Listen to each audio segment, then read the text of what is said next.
Hello, and welcome to episode 13 of Buxton Barrow Man, where I go through Buxton's history and clean up the town at the same time. Today's episode is about Harpur Hill Quarry, what it was like back then, today, and, as the thumbnail says, I'll be talking about the military links too. The south side of Buxton, near Harpur Hill, has had sites for limestone excavation and lime burning as far back as the 1600s. Now, I mentioned lime burning on my first video in the series about Solomon's Temple, but I will just give a quick recap on what it is in case you don't know. It's a process of burning a mixture of coal and wood in a kiln with limestone to heat it up, creating quicklime. And this quicklime is used in a variety of processes, from making concrete, paper, steel manufacturing, plaster, fertiliser, just to name a few. Now, these earlier quarries around the area were small and used inefficient pudding kilns, but in 1835 that changed. That was the year that Harpur Hill Quarry started extracting limestone, and the site had a large-scale lime burning facility producing quicklime in shaft kilns. And then later in its life the quarry had a Hoffman kiln installed. The ownership of the kilns and the quarry swapped hands multiple times over the years, with the first owner being Buxton Lime Firms, which owned it up until 1918 when it switched to Brunner Mond, and then to ICI from 1926 onwards. The site continued excavation and production up until 1952, ending 117 years of industrial history. Not quite. The Hoffman kiln was demolished in 1980 to make space for an industrial estate, which you can see is still here today. Now, there are other remnants of the old quarry still visible today. I mean, there's no way you can hide over 100 years of scarring in this hill. But there's also a pub named after the Hoffman kiln, and there are also toxic remnants left behind from the quarry, but there's enough to talk about them for a separate episode, so that'll be for next week. Now, I know it's not the quarry that you've clicked this video for, so let's talk about RAF Harpur Hill. In 1938, the Air Ministry purchased Harpur Hill Quarry from ICI. Between 1938 and 1940, 11 tunnels were constructed for the base. Built by McAlpine at the cost of 6.5 million, or roughly 362 million today, the tunnels were dug into the hills and covered with waste material from the quarry. These tunnels were built to store ammunition, weapons, bombs and explosives. The tunnels were built with a direct railway connection to the railway network via the Cromford and High Peak Railway, as well as track running within the system itself. The system is 60 feet or 18 metres below ground level, and the tunnels are 25 feet or 7.6 metres wide and 17 feet or 5.2 metres high, and run for over half a mile into the hillside. There's one main tunnel with 3 side tunnels that branch off on either side, as well as 4 smaller tunnels on a lower level to the rest of the system.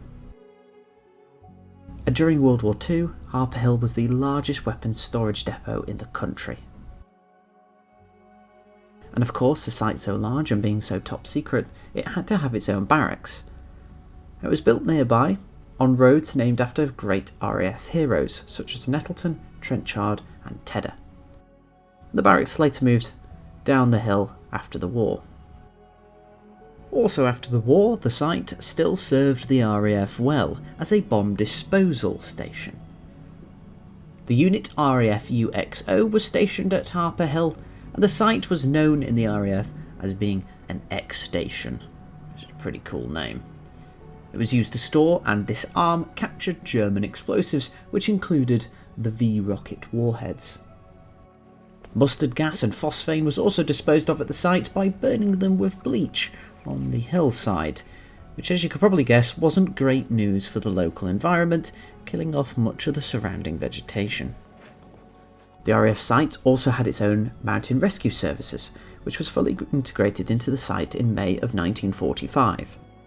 The team was led by Air Commodore Dr. David Critchen and recovered many wartime air crews from crashes.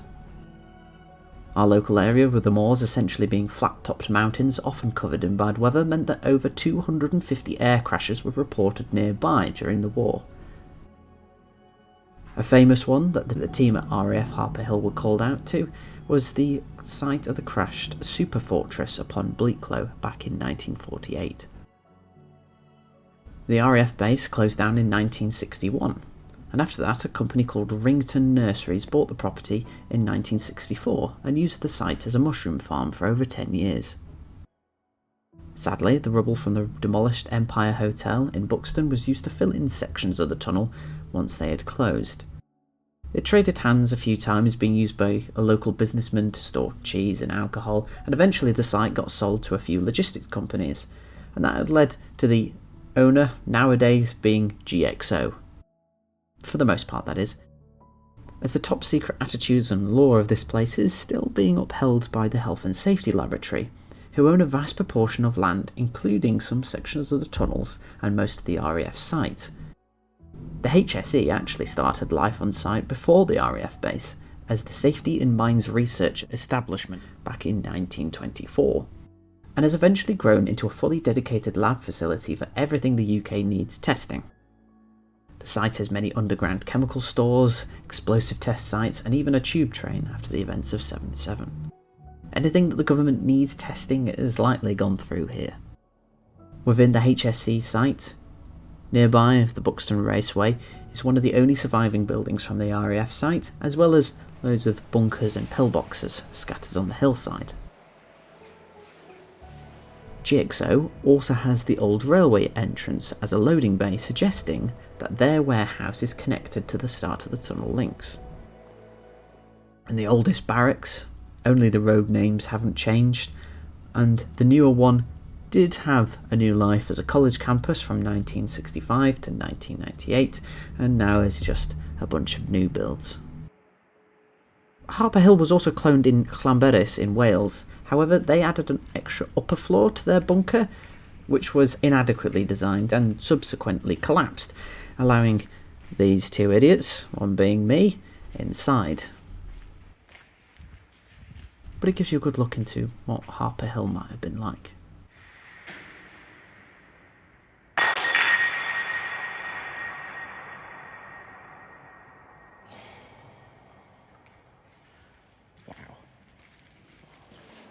Of course, I cleaned up in this video, cleaning 2 wheelbarrows full of rubbish off the streets of Buxton. That's a bunker there. I don't think this is going to make it into the main video.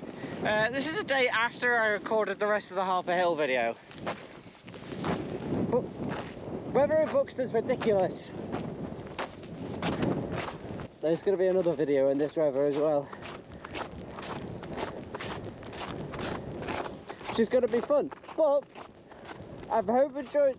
I hope you've enjoyed the video, and until next time, ta-ra! I can't feel my face!